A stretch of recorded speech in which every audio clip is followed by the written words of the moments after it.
Hi, I'm Justin Boyd. Hi, I'm fucking back. I'm fucking sad. Tristan Jones. And we are the Watchers in the Basement. Welcome to the Watchers in the Basement. We are here today to discuss the shocking third episode of season 4 of the HBO award-winning series Succession.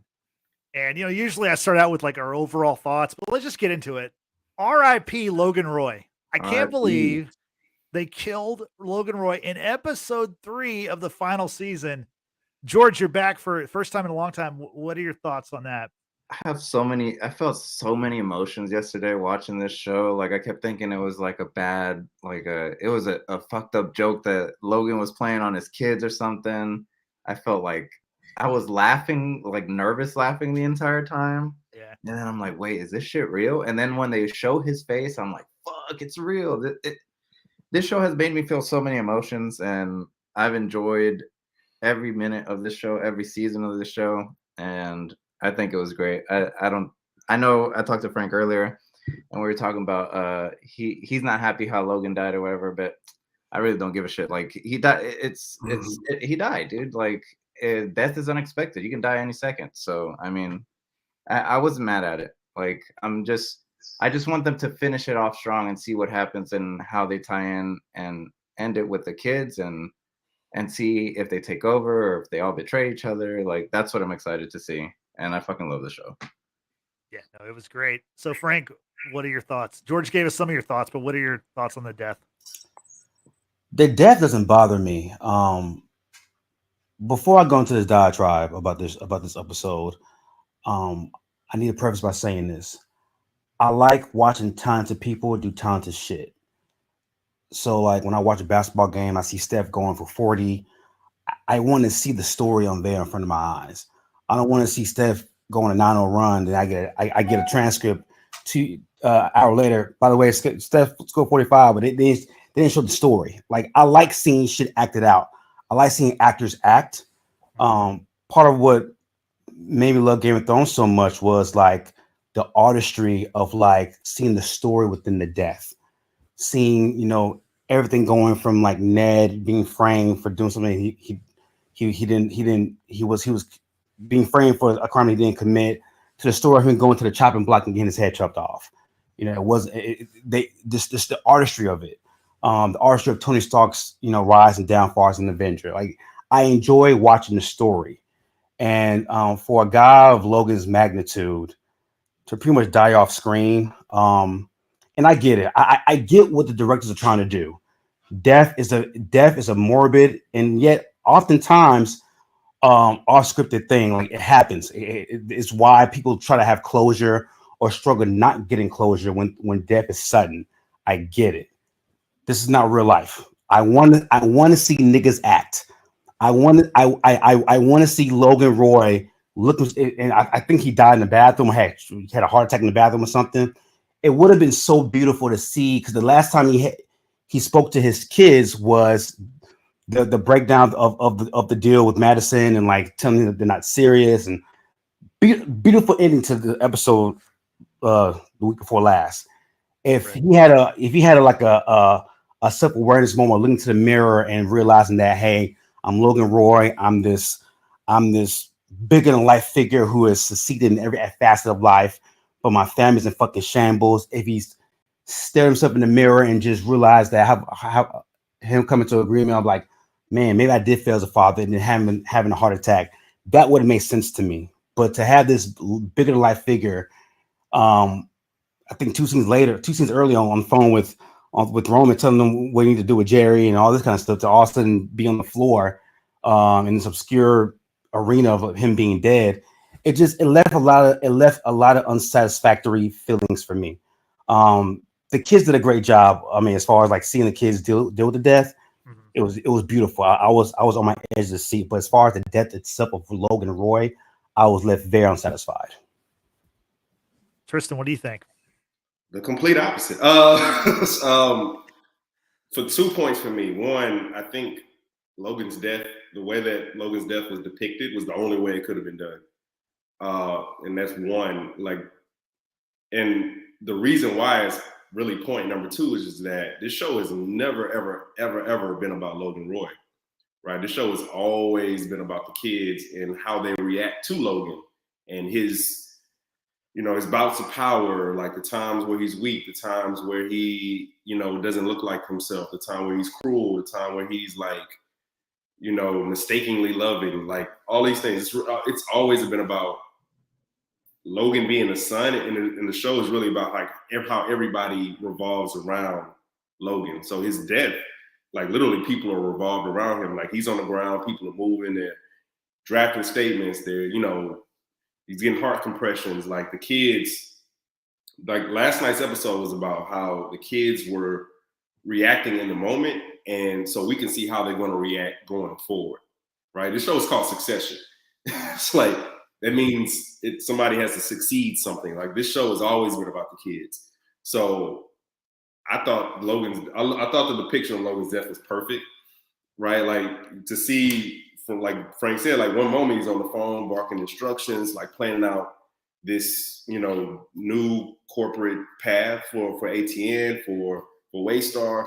And then the very moment, like he's gone. Like, and that's just kind of how it happens, especially when you're an 84, 85-year-old who has had health issues literally from episode 1. Yep. You know what I'm saying? So like it's been foreshadowed from the beginning. Like the panic attacks, the UTIs, the stroke he had, like all these things have happened suddenly. It hasn't been like this, like it's not, like the Shakespeare play where we kind of see like the main protagonist, give this long monologue about, their life and their regrets and such, and then they croak. Like, it's just not what it is. The thing that I think you're looking for, Frank, is what we saw in the first 2 episodes, where he's contemplating life and contemplating, his own mortality with Colin in the diner, or hearing like how his children like really feel about him, and like those last moments at the karaoke club. That was the lead up to his death that we needed and that we got. Like I've never thought the show was going to give us like this grandiose ending to Logan's character. So I thought it was perfect, right? But it just crystallized what we saw the rest of that episode masterfully from those kids, and everybody else was just how does Logan's life and death, affect the behavior and mindsets and self-esteem and feelings about love and life of the characters around. And that's what we got. We got one of the best hours of television. I feel like we've saying that a lot, like yeah, but it's true though. It really is true though. We've had a lot of great stuff lately. I mean, I just think that TV shows are upping the bar. Yeah. Right? And really seeing what's worked in the past, what hasn't worked in the past. And I think we're entering, or we've been in like this prime era of television. And last night submitted, his bid for like one of the best hours of television we've seen in the last few years, and really this generation. Like that was amazing. We talking about acting. Shiv, Kendall, and Roman put up like warriors, like Katie, Steph, and Clay numbers. Like that was amazing acting, amazing performances.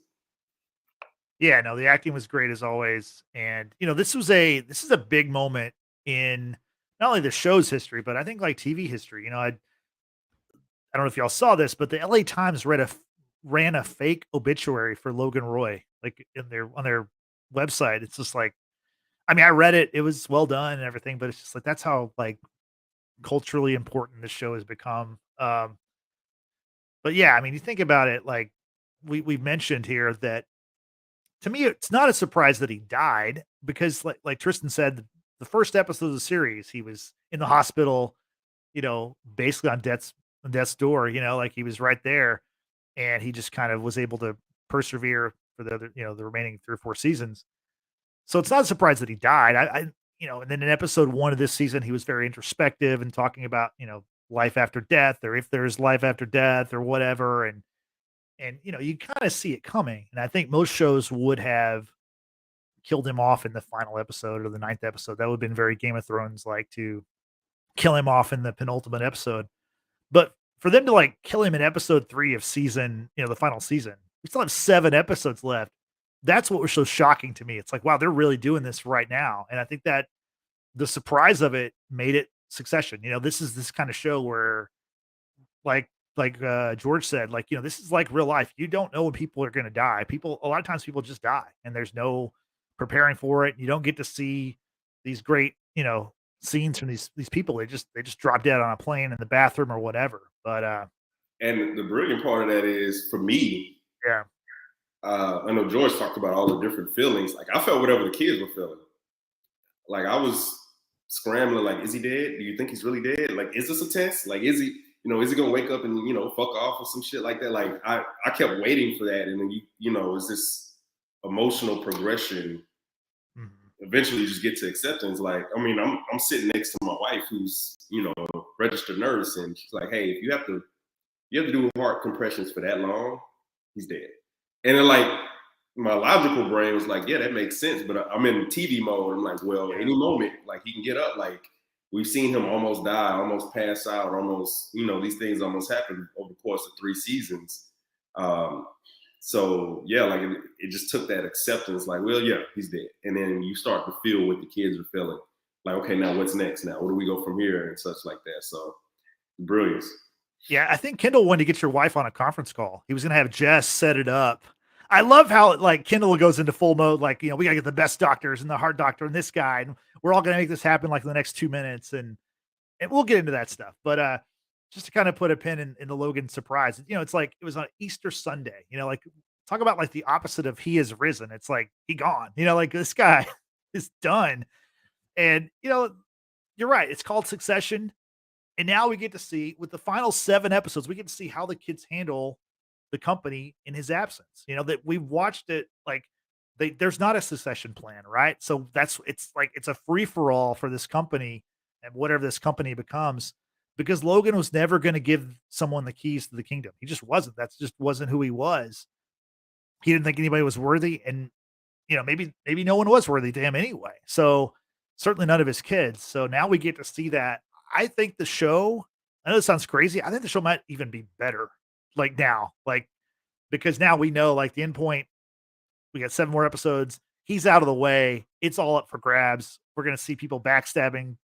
I mean, not that they haven't already, but I think it's going to be bonkers, honestly. So let's get to so now you kind of got our reactions to death. I want to talk about how the kids reacted. Each one, I say kids, they're adults, but the siblings, I guess. And George, I want to ask you, so Roman was the first to learn about it. Yeah. Walk me through kind of like his reaction, maybe compared to Kendall, who he told, or Kendall was a part of it also, but like, it was like, I think it's kind of fitting that Roman, who seems like he was the closest to his dad, Definitely was the first to find out. I think Roman was a favorite of Logan. I think he was the obvious favorite, and he didn't know what to do. Like, he was in complete shock. Like, he was in utter disbelief that this was happening to his dad. Like, this was going to be his last moments.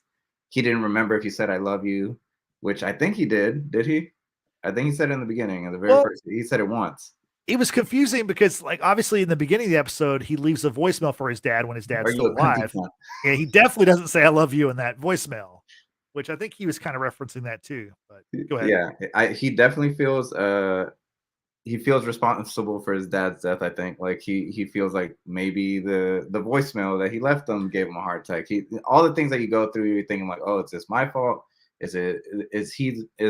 I the reason that he died or something like that? Everything's just going through his mind. He's going through grief, going through sadness. Like, it was already a shitty day for him to begin with, because he had to fire Jerry. He didn't want to do that, and that's already a sad day for him. And then the second thing, his dad's not going to go to Connor's wedding. That's another thing, kind of bummed him out. And then he's just having a shitty day, and he didn't know how to deal with it. It's a lot. He tried to vent to Jerry when he was alone in the room with her, and you could see he's trying to, like, reach out to her and tell her everything she's feeling. She's like, I don't give a fuck, I'm out. And she just walked out on him. So, I mean, in fairness to her, he had fired her. That's true. Earlier in the episode. That's true. That's true. And we'll get into that whole dynamic, because I got some questions about that too. But yeah, I mean, I think it was really hard to watch the actors were great, but like amazing to see them, process like that their dad might be actually dying, Yeah. and this is happening in real time. Like the character Frank, he basically, I guess he had Tom call the kids. He tried to call Shiv. Shiv obviously wasn't answering Tom because of the divorce and what's happening. So Tom ends up getting a hold of Roman, and then Roman and Kendall kind of find out together. And Frank, what was your take on that? Seeing the two brothers learn about the death of their dad, and how they're like, oh, we're putting the phone up to his ear so you can say something to him, and they don't know what to say. And I mean, Kendall, he's like, I can't forgive you. Like even in this like dying words to this guy who's probably already gone, he still can't let it go. I think for the brothers, really all three, but the brothers, it's just a symbiotic relationship of how they were showed love growing up. Even with grief, like these are emotionally dysfunctioned kids. And you saw a little bit last season when Kendall came clean with Shiv and Roman about killing the kid, and like how even through tragedy, Roman's still cracking jokes. Is that they don't know how to deal with emotions. So, the last time they saw their father is that, the father probably said to me the most insulting thing you can probably say to a child is that you're not serious. You're ill-equipped to be given this opportunity to run my legacy. And these are the three things that all three of these kids seek, and they don't know how to deal with it because they never had that kind of like love from them. Like Logan's love is very conditional. I'm sure he loves his kids, but when it comes to this business, it's what you can do for me. And I think the way Logan treated them, along with their mother, is how they treated the situation. Like, because like initially they thought he was fucking around, because the last time they saw him, he was like, y'all, you're not serious. So I think in turn, they didn't take it serious. And then once they realized that Tom was like, breaking voice on his phone and like not, and being emotional himself, they didn't know how to deal with it, only because they don't know how to deal with loss. Everything's about the business. No matter how bad, whether the kids are beefing with each other, whether it's, they are out with their dad, the bottom line is what is it for business? And it tells you a lot that even in Logan's death, they were on opposite sides of the fence when it came to ideals of how they want to view this company. So the acting was incredible, because it really showcased that with everything that went on, we know that they love their dad, but this is what broken kids look like when it comes to a parent dying, is that you have so much anguish and trauma in your life. You don't know how to sort through your emotions when it comes to loss. So yeah, great job for those two guys. Yeah, and they're kind of forced to, Tom puts them on the spot, like, hey, say something to your dad. He's this could be it. And Roman is like, he's like, you're a good dad. You did a good job. And you can tell he doesn't believe that. He's just trying to say you'll be okay. Like they're trying to say something, and you could tell they don't even believe it, because I mean it's certainly not true. Like, Kendall, like I said, all the true feelings came out, right? Like they couldn't hide it. Rome, like his belief in his dad making it, or false belief in his dad making it, was a simple fact that his dad's a monster. He's so used to seeing the monster winning. Shiv, or really it was Kendall next. But Kendall, he was trying to express love, but like he couldn't get it past the I can't forgive you. Like those hard feelings are like just there. And they're ever present. Shiv is just, she turned into like the little girl, like daddy, like just please don't go. Like they all kind of retreated into like their adolescent selves in so many different ways, and it came out fairly quickly. Like they couldn't even put on a brave face. Like they just don't have the experience in it, and the only thing they really have experience in is privilege.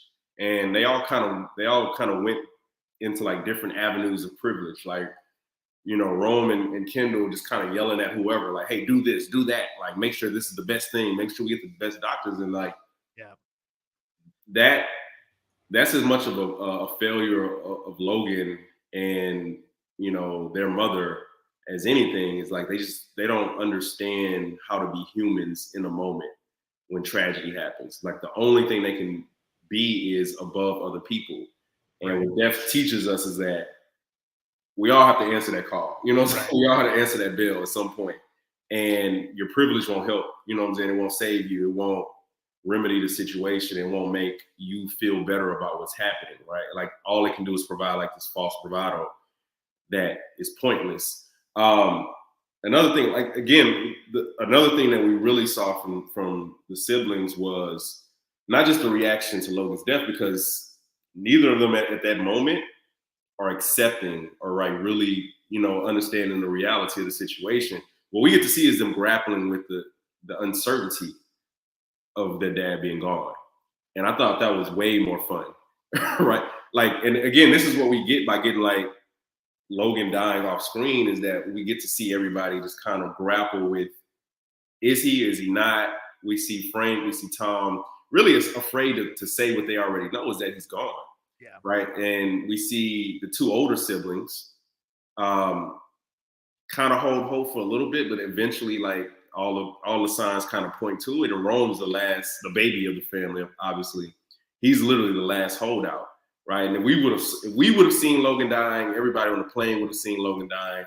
That episode goes completely differently.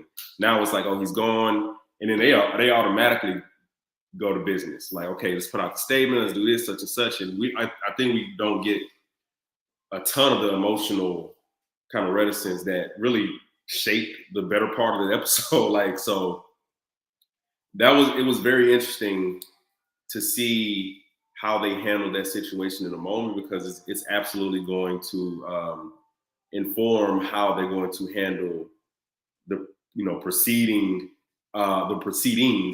after Logan's death, and what's happening with the Gojo cell, and what's happening with PGM, and all these different things. The board is convening, like who's going to be on top, and you know, how's it going to work going forward. So, really, I know Tristan gave Shiv the MVP of this episode. My MVP was Tom, and the reason I say that because Tom is grappling with his stature, his position in his family. He's going through the proceedings of a divorce. He knows that in one form or fashion he's being severed, and Logan was the one pinnacle of, like, he was the glue to be able to keep Tom in the fold. And with all that going on in Tom's head, to be the Jim Nance of the play-by-play what's going on that plane, that's a tough position to be in. Hello, friend.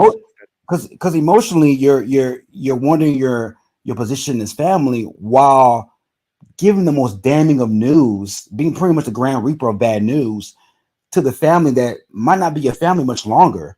And Tom is a guy, he stutters, he's very uncertain of himself, he's hesitant. Never had I heard Tom more confident than him relating to the family, to Kendall, to Shiv, and to Roman, that, look, your father's not breathing, he's pretty much dead. And for that moment for Tom to be of most certain of being the messenger of relaying bad news, even like, and we see Tom throughout this series, you know, trying to get the bad news about, you know, about Carrie not being good, and the bad news about Waystar and the amusement parks, the filings and all that kind of stuff. For this moment, for him to be as certain as he can about the picture of this family, I thought was brilliant. Well, and it kind of hints at what it's looks like what's gonna happen. Whereas, you know, the old guard of Jerry and Frank and what's the other guy's name? Carl, yeah. And then you have Carolina and, you know, now possibly Tom. They're going to be pitted against Shiv and Kendall and Roman for control of this company. So that's, you know, Tom is kind of in a way stepping up, you know, like in his own kind of awkward Tom way. But, you know, as he tells Greg, when he tells Greg about the death of Logan, he's like, look, I've lost my protector. And it's really, and everyone in this episode makes it very important for them to trying to keep their position. They want everyone to know that, hey, like, I want to be listed on the statement, or hey, let people know that I was with him when he died. I was by his side. And it was, the jockeying for position just because Logan's died. I mean, it's the opposite. It doesn't stop. It's kicked into high gear. Now it's a total free for all for that top spot. It just sounded like people were just trying to get their book deals in order. Like, look, I was there when Logan died. Please put me on the docket so I can write this book deal. Tell my story. Yeah, tell my story. The man, the myth, the legend, the guy I know as Logan Roy. Like, that's what it sounded like with all these people that were on the plane. Real quick on Tom though, before we transition, but like it reminded me of what Ewan said to Greg early in season 3, but it's like why he took him off his inheritance. And it's like you just got to take yourself more seriously. And what Logan's death is going to do is going to force certain characters to like take themselves seriously outside of the lens of, say, Logan as their protector. Like everybody on that plane was there because Logan wanted them there. Right. Like, and everybody's going to have to figure out how to survive and move up and increase their position without the anchor of Logan on both sides, really, the old guard and the new. Exactly. George, what are your thoughts on the old guard as while Logan is literally dead 10 feet away from them, they're already getting the ball, putting plans in motion to, hey, we've got to let the market know that they have confidence in us. His longtime confidants are here and we want to be in the statement. Meanwhile, of course, the kids, they want to have their names out there too. Yeah. They actually have the Roy name.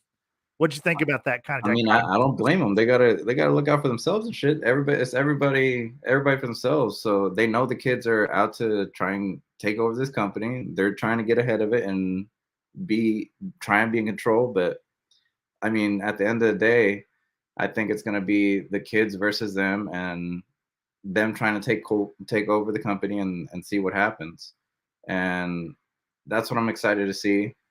Like my ideal ending for this show would be that like the kids get to take over and everybody, like, they have a successful company. They do the merger with Matsson and all that, and that'd be ideal for me. But I know that's not gonna happen on this fucking show. I feel like there's gonna be betrayal and some shit's gonna happen. There always is, and I'm excited for it. So I just want to, I don't know. I just want to. I want to get your guys' ideal ending for this show. Frank, why don't you go first?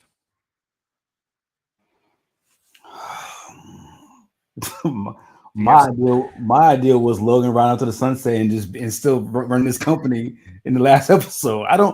I have no faith in any of these kids. Like, I know in the first episode of this season, I had Greg as my dark horse. I've had Greg as my guy, the guy that I think makes leaps and bounds. Because to me, he's the most mature, I guess, out of the Roy kids. I mean, he's a cousin. I just have no faith in these kids, man. I don't. And I think even with Logan's death now, they're going to be even more frazzled and more scatterbrained. I wouldn't be surprised if Kendall goes through another drug-induced binge.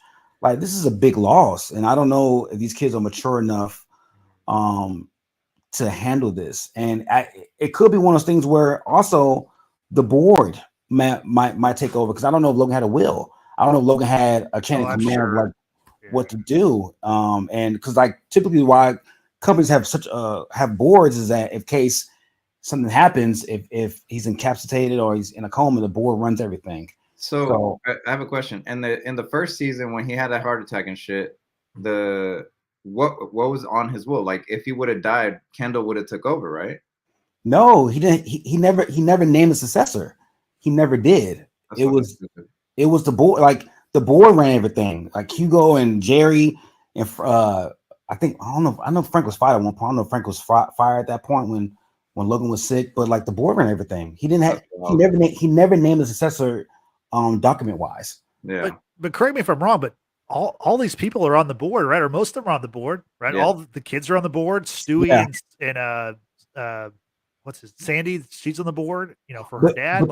but they each have percentage weight in the. No, I know, board. but I So, mean, you know, like 5 board seats are, you know, Sandy, Stewie, Shiv, Roman, and Kendall, right? So that's, and then obviously I don't know, I guess Frank and I don't think Frank and Carl are on the board, but I'm not sure honestly, but because they mentioned the board a couple of times, but I mean the board is made up by Frank is on the board because I remember Kendall was trying to get his vote in season 1.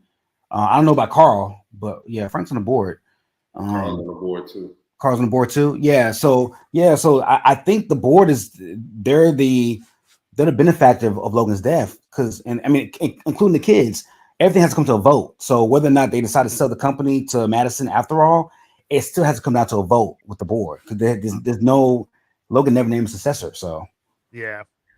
Hey, just I'm gonna pause real quick. I want to shout out to the people in the chat. We've got Marcy and we've got Trish, the Texas Potterhead, and Marcy had something that she put in there that I wanted to comment on about how in the companion podcast to the episode, Brian Cox was one of the guests, and he mentioned that, you know, yes, in the episode, Logan Roy dies off screen. He's like, you know, we never really see him die. So he was saying like in his own head, in his head canon, like maybe he's still alive, but we know he's definitely dead. He's not coming back. He's not like, I mean, he's Logan. He's not Wolverine. You know what I'm saying? Like he's not gonna like, you know, regenerative powers. I got one question for y'all. Like, how did y'all see the look on what's her name's face? The chick he was smashing. Carrie. Did y'all see the look of face when she got out of there? I know like she was in shock and everything, but she also looked guilty to me, dude. Like she did something like kill him.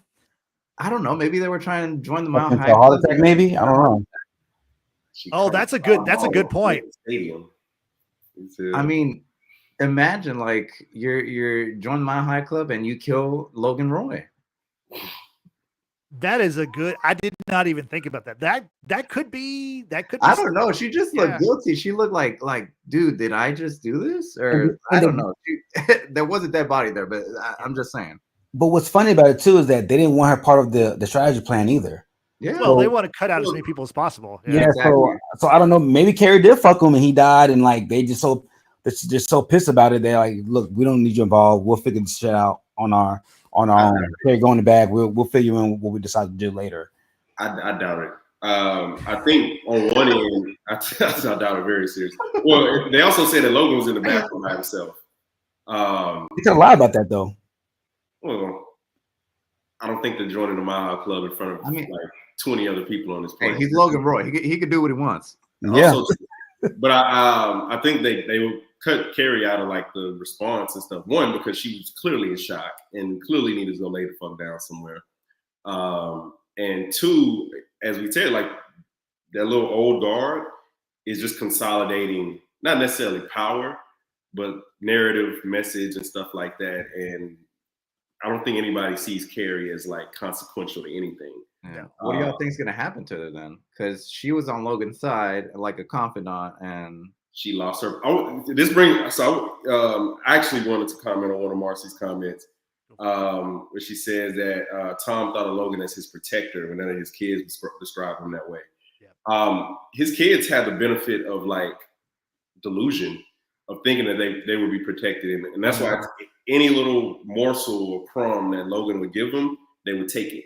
It's like, oh, you were my favorite. You're like, I just got through watching the scene with Logan, Kendall, and Josh on Josh's little private island or resort or whatever. And at the table, and Logan, just kind of cooks up this whole thing like, maybe he's always been the one. Maybe he is my favorite and all these things. Yeah. Kendall was like already struggling whether to believe it or not believe it. He really wants to believe it. He absolutely wants. You could tell on his face he wants to believe it. Same with Chill. Whenever like Logan gives her, calls her Pinky or tells her like, hey, it's always been you. It's always been you. You're the best one.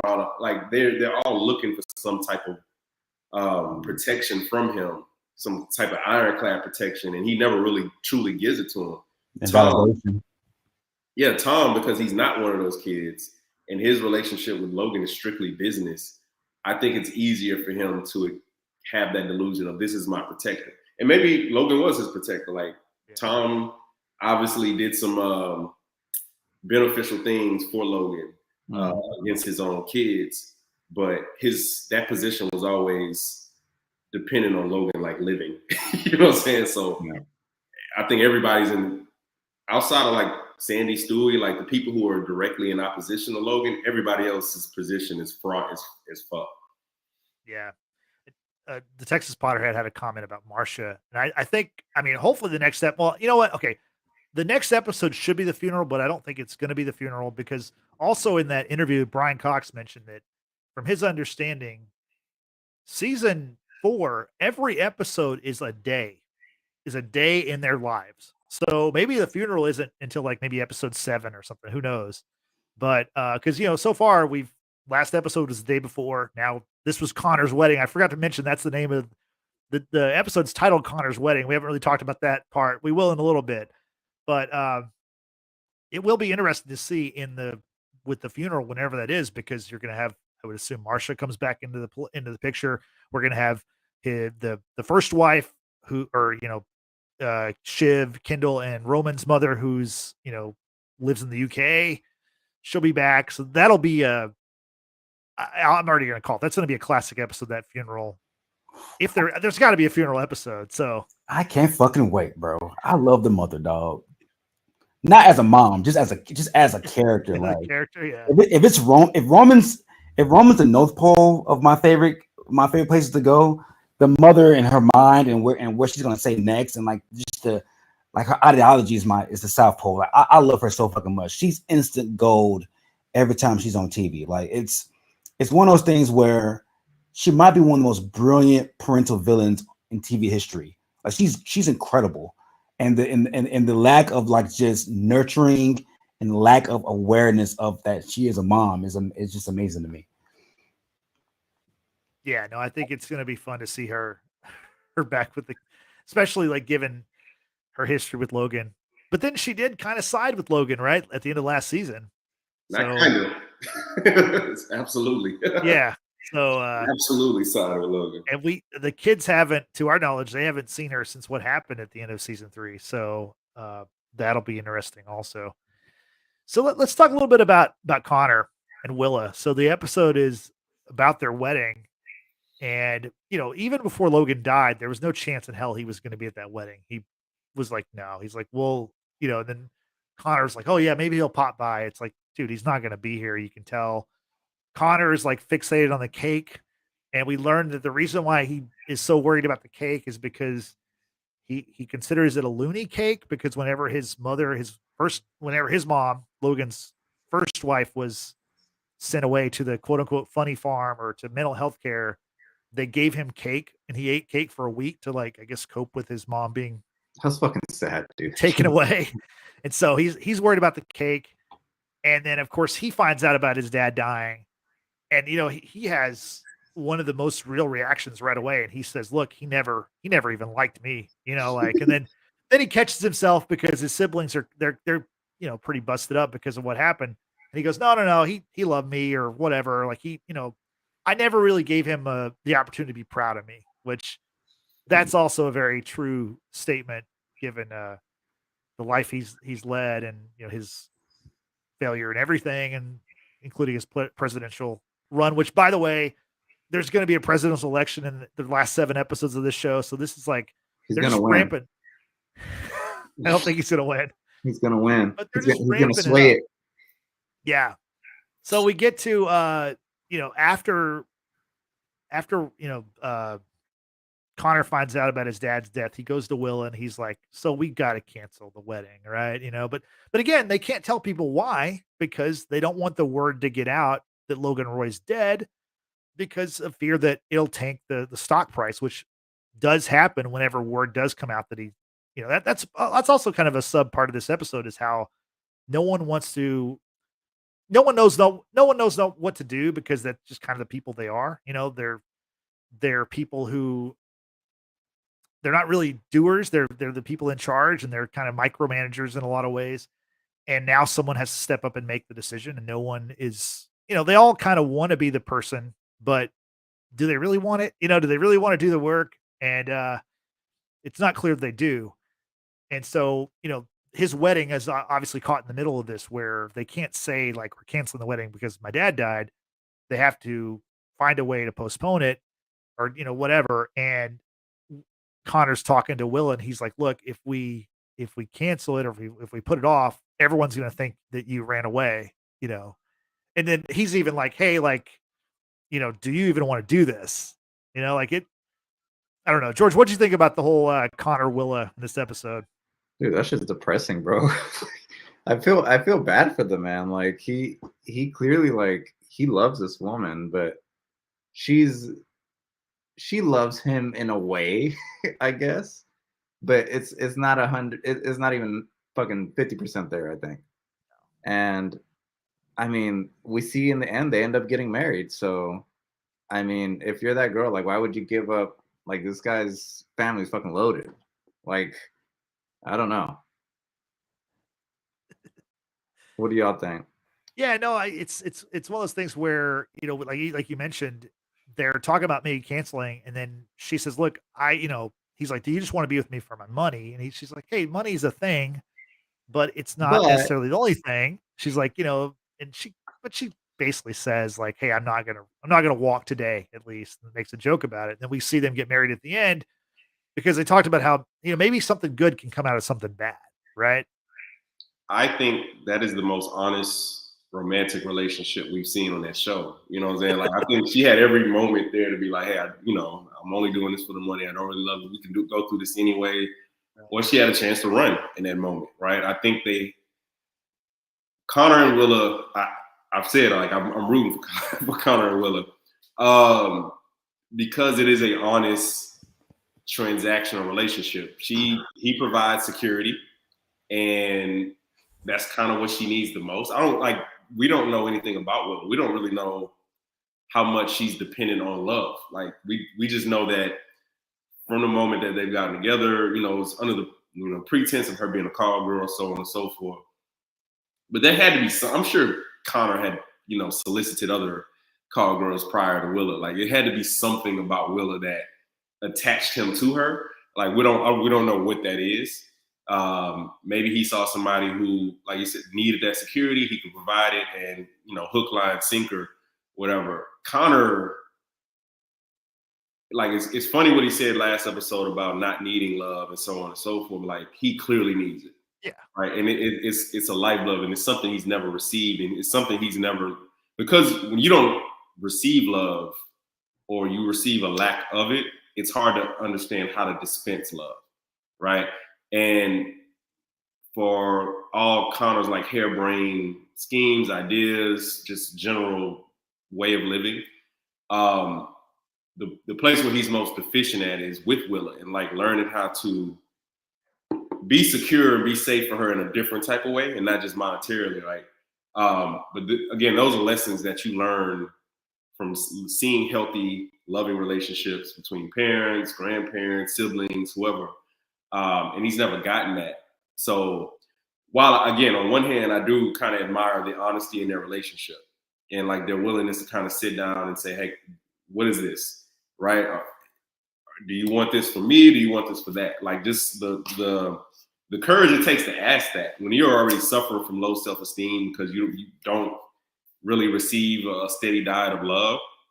So I admire Connor for being able to ask that. I admire Willa for like being truthful in the way that she answered that. But we can't deny the fact that that's another relationship that's probably setting itself up for failure later because of just the different like developmental things and prerequisite things that you need for a healthy relationship. But I thought that was a very interesting window into like the only honest relationship, honestly, that we see. Like the closest thing we get to like another honest relationship is honestly Tom and Greg, right? Like that's the closest we get to seeing a relationship where two people come to it with a general understanding of what the other person wants and just kind of go from there. So I'm rooting for I'm rooting for Willa and Connor with the understanding that there's probably like a 30% success rate of their relationship going forward. Yeah, they got married toward the end of the episode where not very many people left on the boat. They're on the yacht. Obviously, Logan had died on the plane. It's this typical like where they're all over the place, the boats and planes, and the super wealthy just bouncing around the world in the most lavish way possible. And also think it is like Willa married him with the understanding that his biggest financial like rock is gone, and she still went through with it. So Right.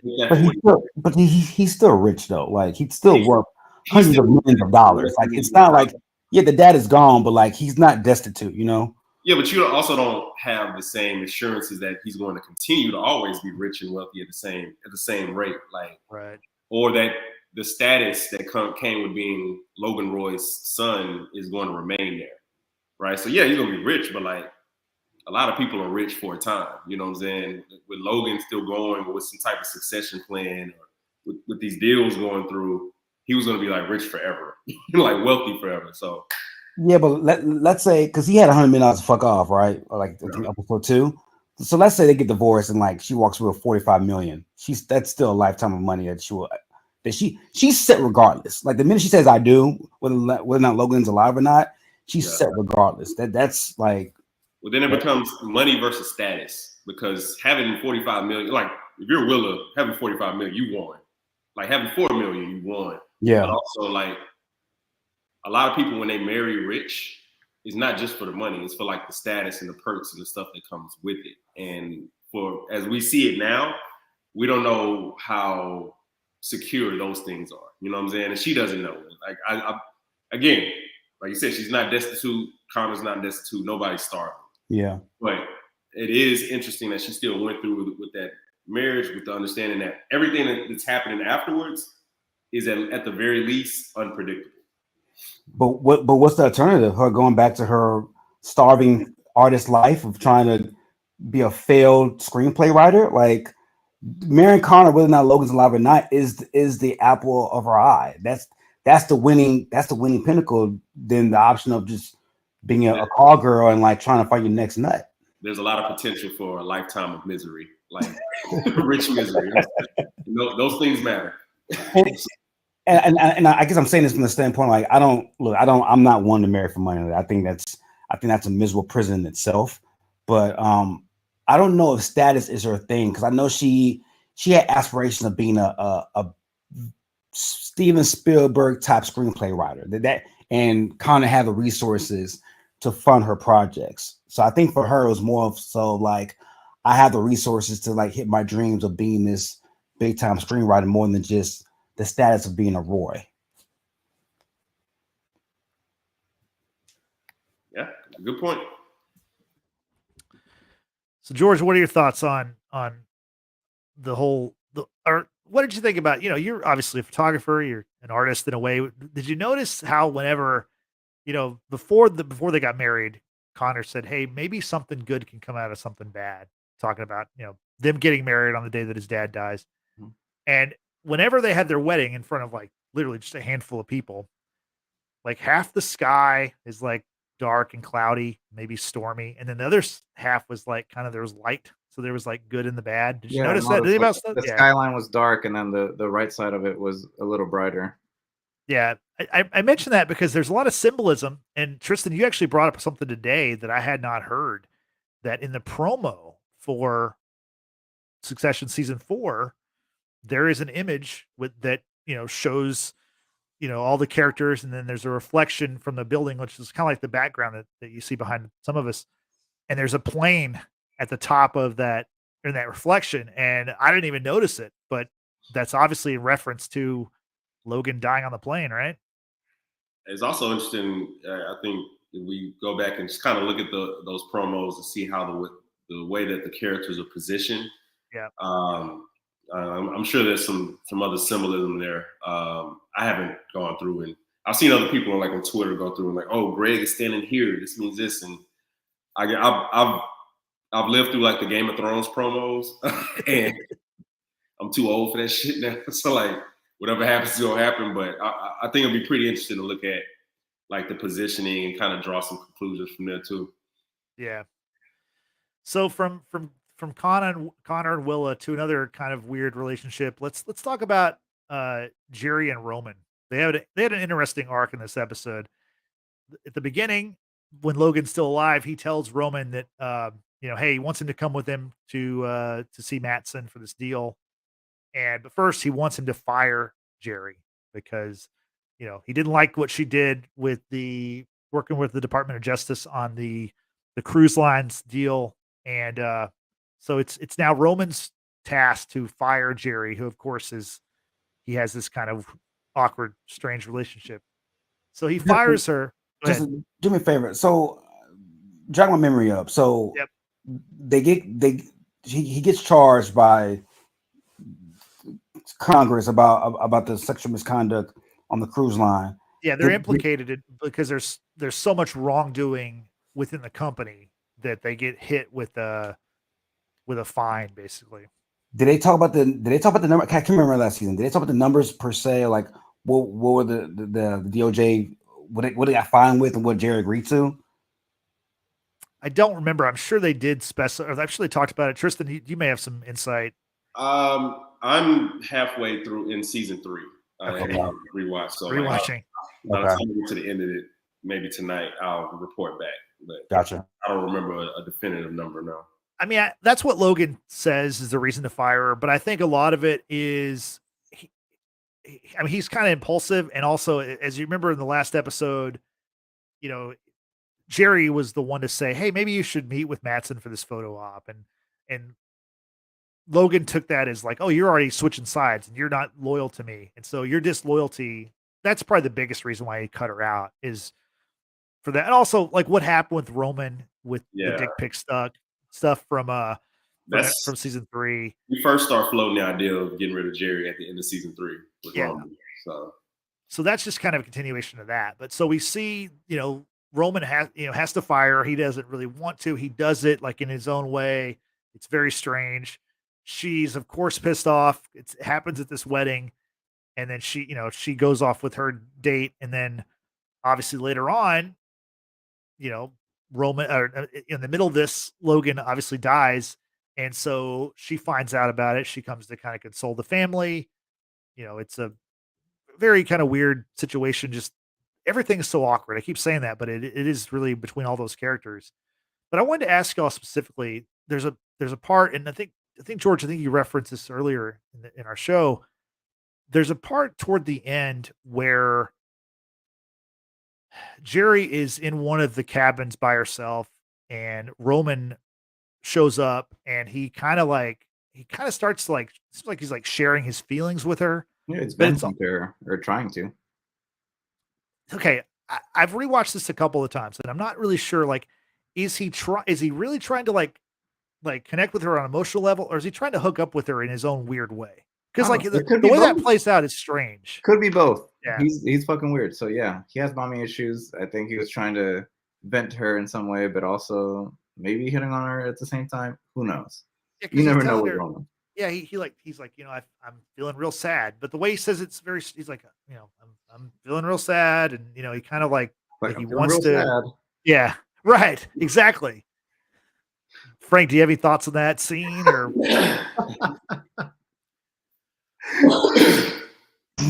I'm sorry. Yeah, I think so. Roman he's a sexual deviant who can't go through the act because of his mommy issues. I don't think that was him coming on to Jerry. I think that was just him again lacking the emotional bone of like being able to grieve, and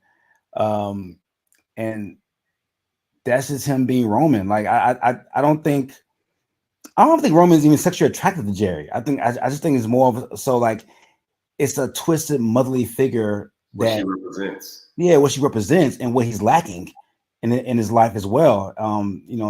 With the issues of his own mother. So no, I don't think it was sexual at all. I think it's I think if anything, it's a superiority. It's like being subservient to a superior figure that, lack of a better term, it represents what he's lacking with his own mom. I didn't think in the moment that he was like it was anything sexual either. I did think it was something worse, which was just like sociopathy. Like not even maybe an hour before that, like he fired her in like the most like kind of astonishing way, like no emotion, like no understanding of like his own role and like making things difficult for her. by sending the dick pics, like just the continuous lack of boundaries and stuff like that.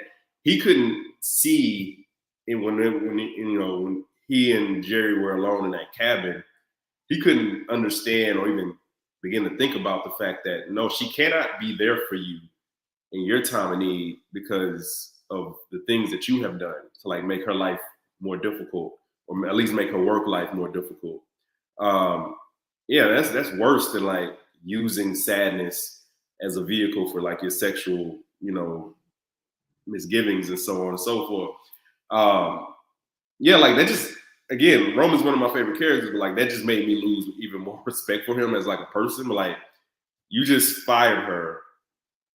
You couldn't even like do the decency of like doing it later after a wedding, like in a better position. Like, you just spit the shit out, you know what I'm saying? And then, and it kind of parallels because when he's, in this indirectly firing her, he's also like, yeah, you can clearly see, like, I'm obviously like, I'm sad about this. And so like, and like at the end, he's trying to like, I think he's really trying to tell her I'm sad, but it sounds the same as he did the first time, you know what I'm saying? There's no human emotion behind it because like Frank said, he has like not clue the first on how to display real, genuine, sincere human emotion.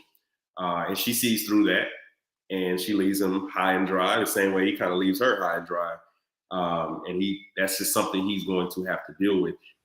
George, you asked this earlier, like, what's my ideal ending for this show? I don't really have one because I think these are all horrible people. So like, I don't root for any of them to like win in any shape, form, or fashion, with the understanding that somebody's going to win in some type of capacity. My ideal ending for this show is the kids being forced to, they'll never learn how to live without privilege, but like learn how to tap into at least some of the human emotions that they need to be fully developed people. Because I think the real story of this show is that their wealth and privilege and lack of parental guidance has led them to be like the next generation of monster that they despise in their father and their mother. So that's what I want to happen. Probably won't happen, but I'm gonna try. But also too, George and Tristan, we've seen how many times in history have we seen empires fall? The ending could be seen an empire fall. The Roman Empire, the Mongolian Empire, the Vanderbilt Empire in the 1800s, J.P. Morgan and Chase. Like, that could be the ending. It could be the end of seeing an empire that lasted for as long as it has just fall with lack of leadership and lack of foresight and planning by its leader, who is now gone. Like, that's what makes stories so tragic. Like, power doesn't last forever. That's why the Warriors Empire will continue though. But all great things come to an end, and like this could be a chapter of an end of an American power story that's lasted for 4 or 5 decades. That'd be interesting, Frank. I wouldn't be mad at it. Like, well, I would be kind of mad. I'd be like, seriously, y'all tried this fucking hard and y'all still failed. Like, I mean, maybe that's a fucking wake up lesson. That's the lesson they need. The life lesson they need is to fail. Yeah. I could see this. Like, I mean, I don't think this is going to happen unless there were like multiple, more seasons down the road. But I think it would be interesting to see. They're very interested in media companies that they all kind of got their own media company and had to compete against each other. That would be kind of interesting. I could see that happening, Jay. That shit wouldn't last. All these kids are degenerates. They have a business savvy bone in their bodies. Well, it's like we always talk about, like they haven't really done anything.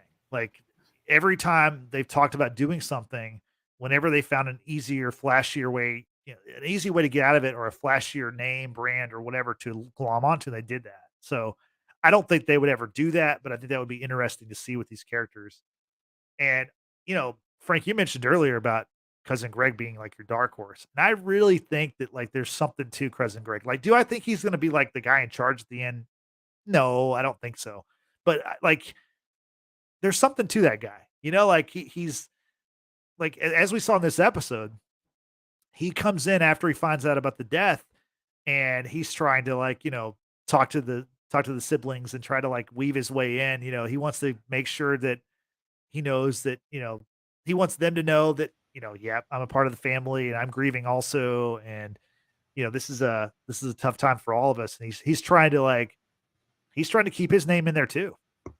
I want to see Greg finesse, like just keep finessing his way to some for like because I think he's gonna fucking bail on Tom now because I don't think Tom's gonna be able to help him anymore. So he's gonna cling to the family, and I just want to see what he can do.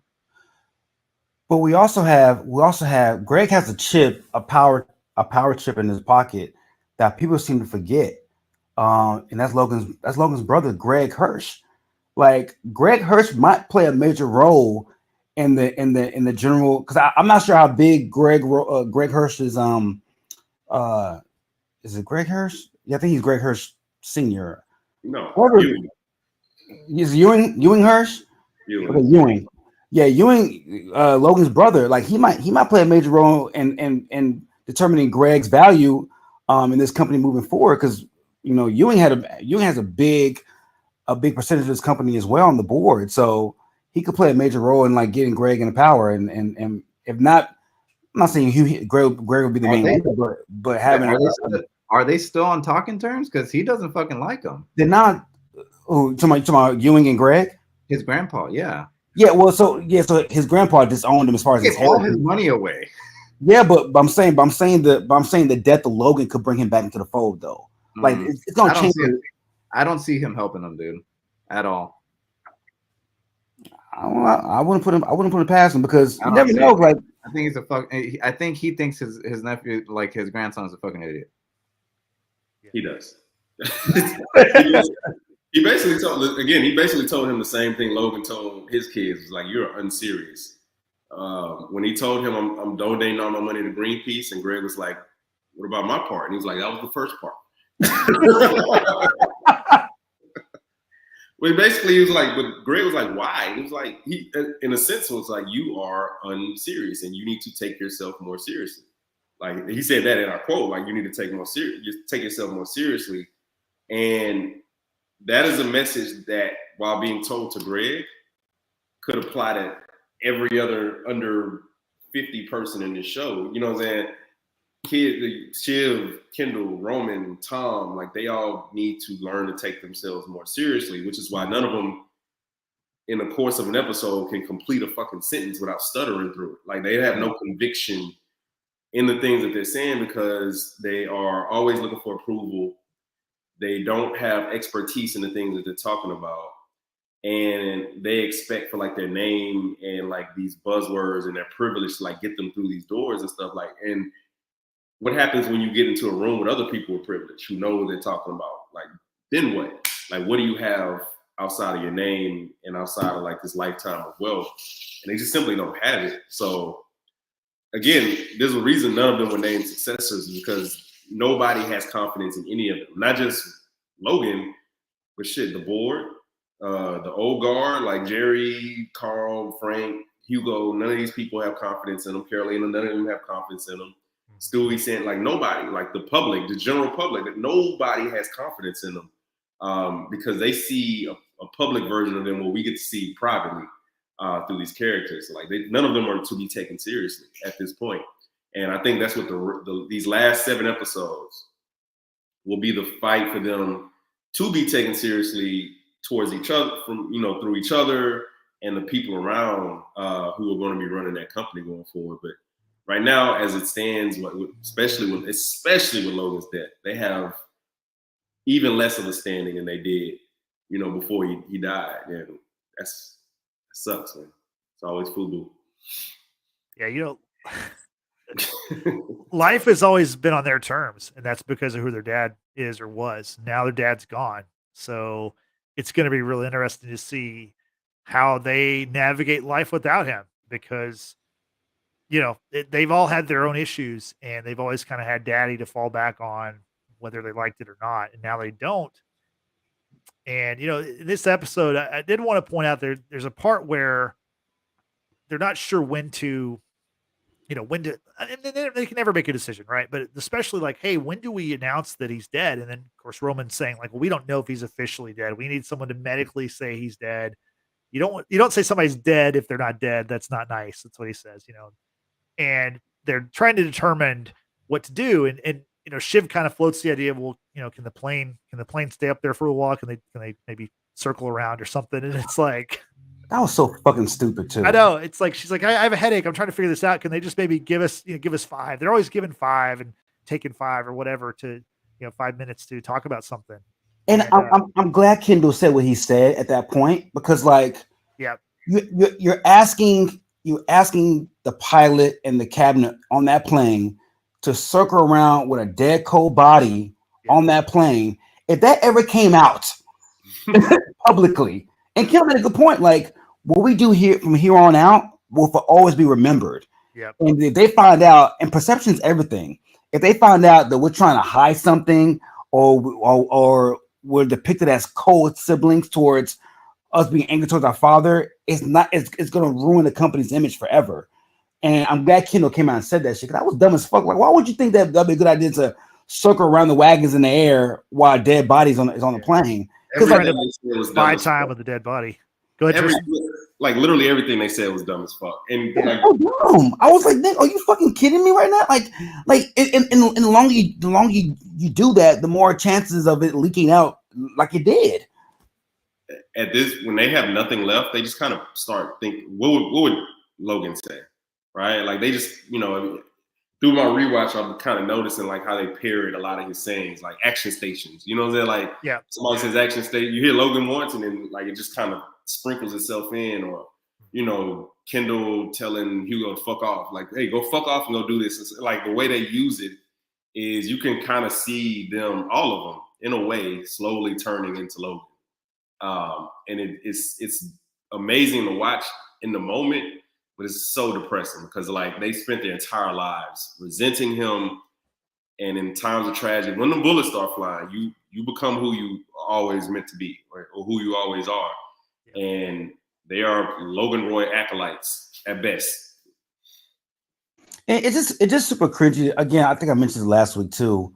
With the kids, like they've been so emotionally abused by their father and their mother all their lives that they know nothing but to like trample other people's position and like talk down to people because they've been talked down their whole life. So like when you see Roman tell Hugo to fuck off, when you have Kendall on the phone trying to tell the pilot what to do, and in that situation, it's a walking reminder that these kids are so ill-equipped and they're so quick to like disrespect people who they think are beneath them.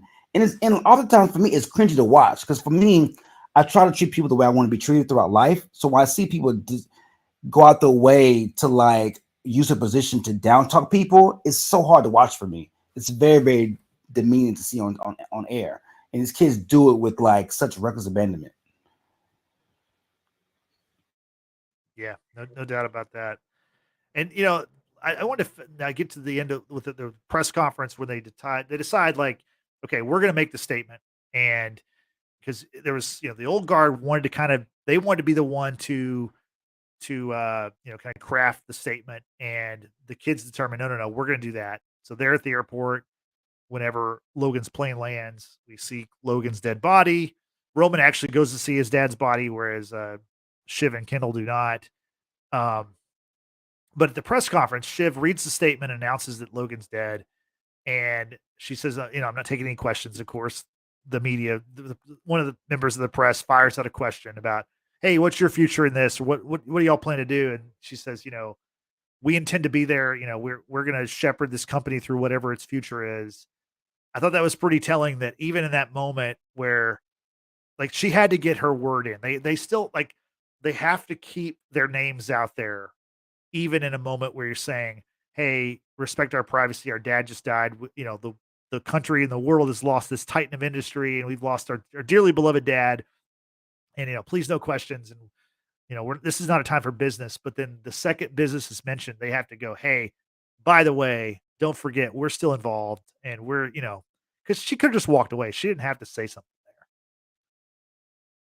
there. George, you have any thoughts on that? That stock price dropped immediately as soon as you said that. Right. George, you have any thoughts on that? Yeah, no, yeah, you're. I think you're right, Jay. It's just she didn't have to say anything, but I mean, Shiv had to answer for the family, I guess, and that she did what she thought was right. Shiv is wild to me too, because like Shiv was like a PR person for like a political candidate, and she comes off as the most inexperienced sometimes when it comes to like damage control. Well, see, I think it's honestly one of those things where it's not that she's inexperienced. I think that it's an opportunity in front of everybody to go, we're still here. Like we have the Roy name. And so don't be fooled by these other people who maybe are coming for the throne. We've got the crown. You know what I'm saying? It was like she just had to say it. She had to because it was an opportunity. I mean, yeah, to me it's probably not the time or place, but she felt like she had to do it just to keep their names out there. I mean, the new syndicates are gonna spin it however they want to spin it, regardless she said it or not. But I mean, it was ego. It's all about ego and trying to, you know, create a narrative. But at the end of the day, is the new syndicates are gonna say what they want to say now that the king is dead. So yeah, fair. So this was not a, you know, with Logan dying, this was not the funniest episode of Succession ever, but there were still some funny lines, and I was going to mention a couple of them. Maybe y'all have some y'all want to throw in there, but I did like at the very beginning when when Logan is still alive, Tom is talking to Greg as Tom is prepared to go off and go to Sweden with Logan on this flight. That was my favorite part of that. Yeah, and Greg's like, "Hey, do you need me to come with you?" And Tom's like, "No." He's like, "Logan doesn't want you." You know, he's like, "You're on his bad list." He's like, he finds you visually aggravating. I thought that was funny. I thought it was funny when then Tom is like, he's like, "Don't worry about it. I've got 3 or 4 other people who are Gregging for me." He's like, "I got a couple of, you know, little Greglets, mini Gregs." And then Greg's like, he's like, "Don't make me into a word. I'm a guy." Like, he's like, "Who are these little Gregs that you're keeping around?" Like, I thought that their conversation, like they have the best back and forth chemistry. Those 2 characters, I think. I love we'll do Reagan with tweaks. Yeah. Oh my God. So Kendall, they're talking about their dad's funeral, and like Kendall, of course, he has to be the coolest guy in the room, has to they have to do the fanciest thing, and he's like, "Yeah, you know, we'll put a funeral together, you know, we'll get a funeral off the rack, you know, we'll just do like Reagan with some tweaks." It's like, you know, referencing like President Reagan's like very like public funeral. It's just like, God, this guy, he never stops. Did you have any funny lines that you can think of, Frank, from this episode? Just Roman, man. Anytime Roman spoke, it was just uncomfortable, and like just even like with his dad dead, like how he was trying to, you know, cope with his family and his siblings, and like it was just very awkward. Like it was as funny as it was equally uncomfortable to watch. Yeah, like they even console each other weird. Like it's the weirdest thing. Like I don't know how. And I rewound it like 4 or 5 times a piece every time they were on the phone with their dad, or I mean with the corpse, and like talking to Tom. They just look robotic as fuck. I don't. And like even when they're sad, it looks disingenuous. I don't like. And I think the truest scene was like Kendall saying, "I don't forgive you."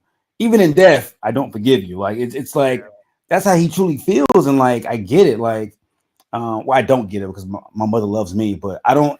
It's almost tough to see, like humble brag. Yeah, it's almost tough to see, like the result of not being loved by your parents, and it's very very tough. And I had this feeling the last time when I watched Game of Thrones with Theon and his biological father, how he treated him. It's like that. It's like as a kid when you're a result of like growing up without love, and you try to show emotion, it's always gonna look cringy. And they do a great job of like making like uncomfortable situations look cringy. Yeah, I mean, them learning we've talked about this, but them learning about the death. I mean, I was uncomfortable watching them because like the acting is so spot on, and they know these characters so well that it is uncomfortable to watch them. You know, they're crying, and they like, you don't see these characters show a lot of emotion, and obviously this is a terrible moment in their life. Their dad died, so it was really like there was a lot of tension in that for I don't know what was like 30 or 40 minutes in the middle of the episode where that's like the main focus. And it from all I've read and heard, the way they shot this episode was pretty crazy. It was kind of like almost like a oneer where they just kind of ran with it. It was like one take. I mean, they did it several times, but it was, like a 20-minute scene that just continued and all these moving parts and going up and down stairs and they're, this yacht and all over the place. Like, it sounds like it was a pretty extensive shoot and a pretty crazy day. So it took them 2 weeks to film this one-off scene, basically. Yeah. So yeah, no, I mean, the show is just so crazy. Let's get final thoughts for the episode. George, what's like your final takeaway for this episode? Maybe what do you expect to see in the next episode? I'm expecting next episode they gotta fix this Matsson deal and try and figure out what the fuck's gonna happen. If they're gonna merge or not, if they're gonna buy Pierce, or all three of them are gonna have to work together and figure this shit out. Because if they want to get this company, be in charge and shit, they're gonna have to be serious people and get shit done. Yeah, they got to be serious. Hey Frank, final thoughts for you. It's gonna be interesting to see that the aftermath, like George said, of like the sale, if it does happen. Like, typically when the head of a company dies, and there's no plan in place for succession, pretty much the company plummets in value. And I wonder if Matsson's going to use that to his advantage of like trying to buy a company pennies on a dollar now that it doesn't have direction, it doesn't have a leader now. So I want to see what that looks like. And I mean, I get it, all you guys on the agreement of like how y'all viewed the death and y'all thought it was poetic. I want to see Brian Cox acted out on screen of him dying. I would have loved to see that. Like, Brian Cox is like to me, he's like one of the acting royalties of our time, and I just feel like I got stolen a moment to see him on screen and his final moments as Logan Roy. So that brings me to another little quick question here. Do we think this is the last time we've seen Brian Cox on the show? Meaning, do you think there's any chance of a flashback, or maybe there's a dream? One of the siblings dreams about their dad or something. Do y'all think there's any chance we see him again? Not in that capacity. I don't think so. I don't think this is the kind of show that would use a flashback or anything if they haven't introduced it now. It'd be pretty stupid to bring it back. I don't know. I can't think of them doing that. Yeah. Unless he's in the coffin, that's the only time we'll see him. Yeah, I think you cheapen the finality of his character if you try to bring him back in flashbacks and mirage scenes and like, kids seeing their father, he's not really there. I think you kind of cheapen the death if you do that. So I don't think so. Yeah, I don't think we're seeing him again. Nor do I think we should. Yeah, that's fair. So Tristan, I'm gonna give you the final word. What's your final thoughts on this, and what do you expect to see next week? For me, I thought it was interesting that the last thing that we see in this episode is Kendall, and like his emotional rippling of Logan's death, seeing the body come down the plane steps. So I wonder if there's going to be more of a focus on like him and how he's handling it and how he's either evolving or devolving from it. And then I'm also thinking about like Shiv and Tom.